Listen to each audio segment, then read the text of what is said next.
James is 34. He's a software developer at a tech firm in Leeds. He earns £62,000 a year. It is the first week of January. He's sitting at his kitchen table with a cup of coffee, phone in hand. He has just downloaded a Stocks and Shares ISA app. He read about it in an article over Christmas. He opened the account. He got to the screen that asks how much he wants to invest per month. He stares at the screen for a while. He closes the app. He will do it properly next month. He wants to research the funds first. He does not want to make the wrong choice. Next month, he will have more time to do it properly. This is the 8th January in a row that James has done something like this. He does not know that. James was 26 when he first properly thought about investing. He had just got his first real salary. A colleague mentioned a Stocks and Shares ISA in the kitchen at work. James looked it up that evening. He nearly set one up. But the tax year was nearly over, and it seemed better to start fresh in April. April came. He was busy at work next month. At 27, he set a reminder on his phone. The reminder went off. He was in the middle of something. He dismissed it. He would do it this weekend. The weekend passed. At 28, he nearly did it. He had the app open, the account almost created, and then his boiler broke, and he spent the money he had earmarked for the first deposit on the repair. He told himself he would restart when he had rebuilt the buffer. He did rebuild the buffer. He did not restart. At 29, he read a book about investing. He felt more prepared than he had ever felt. He decided he would wait until he had finished it and fully understood what he was doing before committing. He finished the book in March. By then, it was nearly the end of the tax year again. Better to start in April. 30, 31, 32, 33. Variations on the same pattern. Always a reason, always a plan, always next month. James is not lazy. James is not irresponsible. James genuinely intends to do this every time he thinks about it. The intention is real. The next month is real. The problem is that next month keeps arriving as this month, and this month is never the right time. This is not a character flaw. It is a documented, measurable, predictable feature of the human brain. And James is about to find out what it has cost him. Here is the maths. If James had set up that ISA at 26 and invested £400 per month at a 7% average annual return, which is the historical average for a globally diversified index fund, here is what would have happened. Month 1, he invests £400. It earns almost nothing in 1 month. £402 at the end of the month. Month 12, his total contributions are £4,800. With compounding, his portfolio is worth approximately £5,040. Year 3, he has contributed £14,400. His portfolio is worth £16,200. The gap between what he put in and what he has is beginning to open. Year 5, contributions of £24,000. Portfolio value of £28,600. The compound growth is now adding more than £4,000 per year on top of his contributions. Year 8. At 34 today, after 8 years of £400 per month at 7%, total contributions of £38,400, portfolio value of approximately £53,000. That is the conservative number. What James would have today if he had started at 26 and simply done nothing else. £53,000 sitting in an ISA. James has zero. He has not started yet. He's going to start next month. But the 53,000 is not the number in the title of this video, because the calculation does not stop at 34.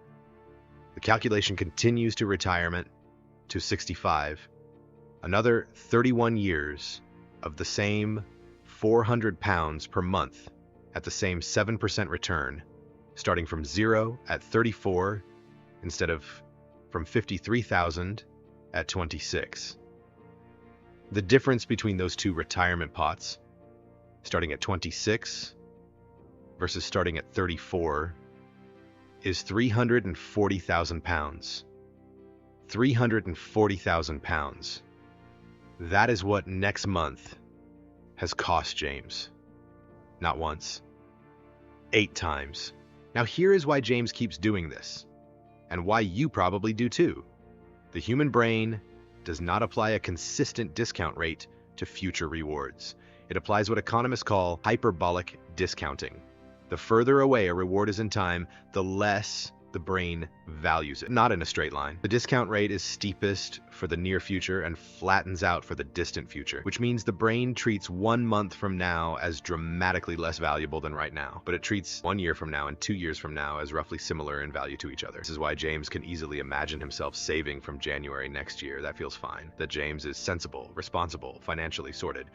But James starting this January, this month, this week, feels different. It requires giving up something now. And the brain's discount rate on now versus next month is steep enough. The future reward does not feel worth the present cost. This is called present bias, and it is not a failure of will. It is a feature of how the brain processes time. A February 2026 paper published by the Financial Planning Association put it precisely. Present bias is a form of time inconsistent preference rooted in hyperbolic discounting, meaning individuals sharply undervalue greater future outcomes compared to lesser immediate ones.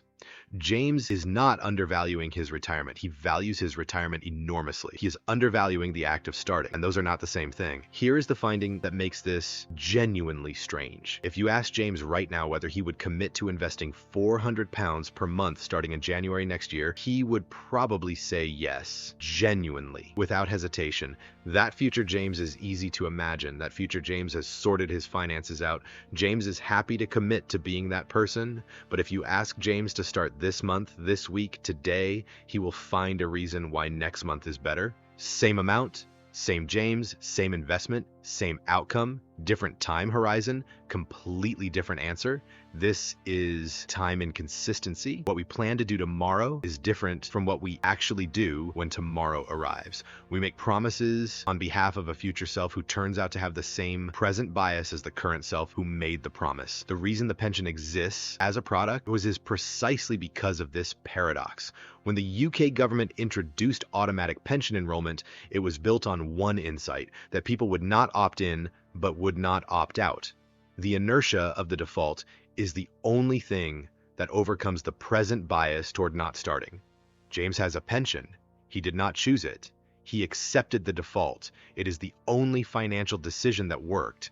And it worked because nobody asked him to make it actively. Every other financial decision has been scheduled for next month. And next month keeps arriving. In the 1960s, psychologist Walter Mischel sat 4-year-old children in front of a single marshmallow. He told each child that if they could wait and not eat the marshmallow, they would receive a second one when he returned, and he left the room. Many of the children ate the marshmallow. Some waited, picked it up, put it back down, looked away, looked back, and eventually ate it. Very few sat patiently and received the second. The children who waited went on average to show better outcomes in education, earnings, and long-term financial stability. The ability to delay gratification at age 4 was one of the strongest predictors of financial outcomes decades later that has ever been documented. James is not 4 years old, but he is running the same calculation every January. 1 marshmallow now, the freedom of not committing, the comfort of keeping his options open, the relief of not having to think about it this month, versus 2 marshmallows later in the form of £340,000 at retirement. Every January, he picks up the marshmallow, puts it down, looks away, closes the app. This is not a character flaw. It is an evolutionary survival mechanism, catastrophically mismatched to the requirements of modern financial planning. The brain that chose the immediate berry over the uncertain future harvest kept our ancestors alive. That same brain is costing James £340,000. Here is the objection this video has to take seriously. I am not James. I actually cannot afford to save right now. My rent went up, my energy bills went up, inflation ate my salary.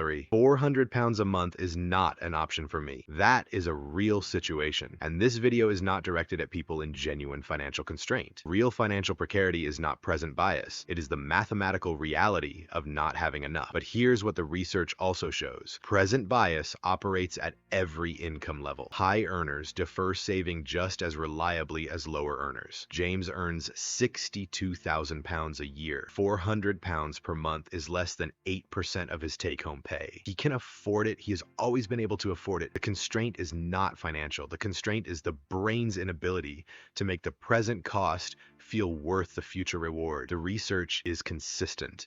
People who report that they cannot afford to save right now, when studied longitudinally, save very similar amounts to those who report they can afford to save but simply have not started yet. The feeling of constraint and the reality of constraint are different things, and present bias produces the feeling regardless of the underlying reality. If you genuinely cannot afford to save, this video is not your diagnosis. But if you have been meaning to start and have not, the question worth asking is whether the constraint is in your bank account or in your brain's discount rate on future money. James is still at the kitchen table. The coffee has gone cold. The ISA app is closed. He is going to do it next month. He will probably do it next month. He might even open the app again tonight. He might get further than the fund selection screen before closing it. What he will not do is change the fact that the number is £340,000. That number is already real. It was created by 8 Januaries, not by anything that happened this January. Every next month he has chosen has been a compound decision, and the compound is working against him just as powerfully as it would have been working for him. Here's the question this video leaves you with. Not James, you. What is the financial thing you have been meaning to start that you have not started? Not the thing you are doing, the thing you are planning to do, the thing that is always scheduled for next month, the ISA you have been meaning to open, the pension contribution you have been meaning to increase, the debt you have been meaning to pay down aggressively, financial decision that is always 1 month away from becoming real. Now calculate how many months it has been waiting. Multiply that by whatever you are going to invest. Add the compound return you would have earned. That is your number, not James's number, yours. Present bias does not feel like a decision. It feels like a delay. A reasonable, temporary, entirely understandable delay. But 8 delays at £400 per month with a 7% return is £340,000. Next month is not free. It never was.